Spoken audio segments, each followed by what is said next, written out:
Curious, soft. Have you ever met someone with absolutely zero digital footprint? They maintain no profiles, you won't find them posting updates about their weekend, and they don't spend their evenings scrolling through infinite feeds. To the algorithm, they are completely invisible. The immediate assumption is usually that they lack technical skills or simply don't understand how modern platforms work. But often, the absence is deliberate. In a culture heavily structured around online visibility, actively choosing to remain a digital ghost requires specific psychological mechanisms to maintain.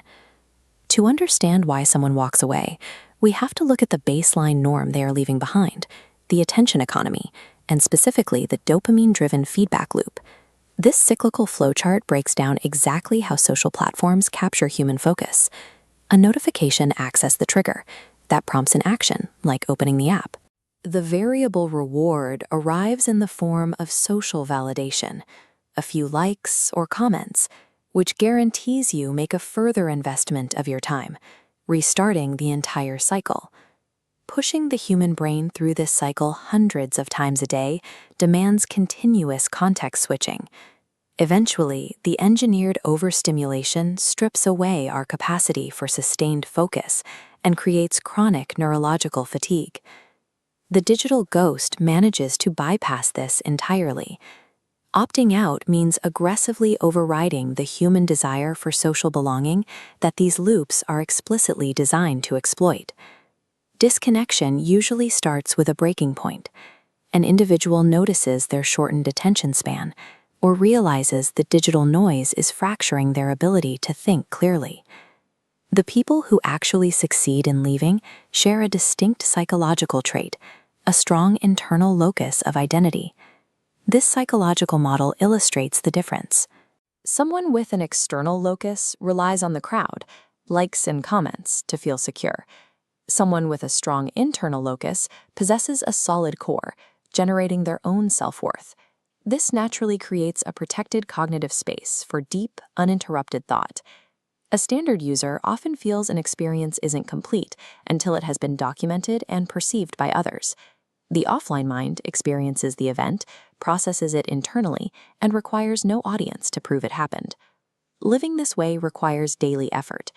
Disconnecting creates immediate friction in how we communicate, plan events, and navigate modern society. The payoff is restored attention spans, vastly reclaimed mental space, and a sharp drop in anxiety caused by constant social comparison. This balance scale visualizes the harsh realities of the choice. You gain profound mental peace and the capacity for deep focus. But you definitively lose broad networking opportunities and your connection to fast-moving cultural trends. They also have to navigate the inevitable judgment. Telling a new acquaintance you don't use any social media often invites skepticism or mild suspicion. For the offline mind, accepting that temporary social isolation is simply the going rate for securing their mental clarity. People often assume a lack of social media presence indicates a cynical hatred of modern technology. But look closer at their habits, and you find it is actually a vital mechanism for self-preservation. When the environment becomes overwhelmingly chaotic, stepping out of it is a logical defense strategy. By curating highly tactile, real-world experiences, reading physical books, engaging in uninterrupted conversations, spending time outdoors, they rebuild the cognitive sanctuary that digital algorithms actively dismantle. In an economy explicitly engineered to harvest and monetize human focus, choosing to protect your attention is an act of quiet rebellion. It forces us to ask a difficult question. We treat constant connection and public perception as the default state of human existence, but maybe that was never psychologically normal to begin with. Finding genuine peace might require stepping completely out of the digital spotlight. Subscribe for more videos exploring the psychology, technology, and mechanics of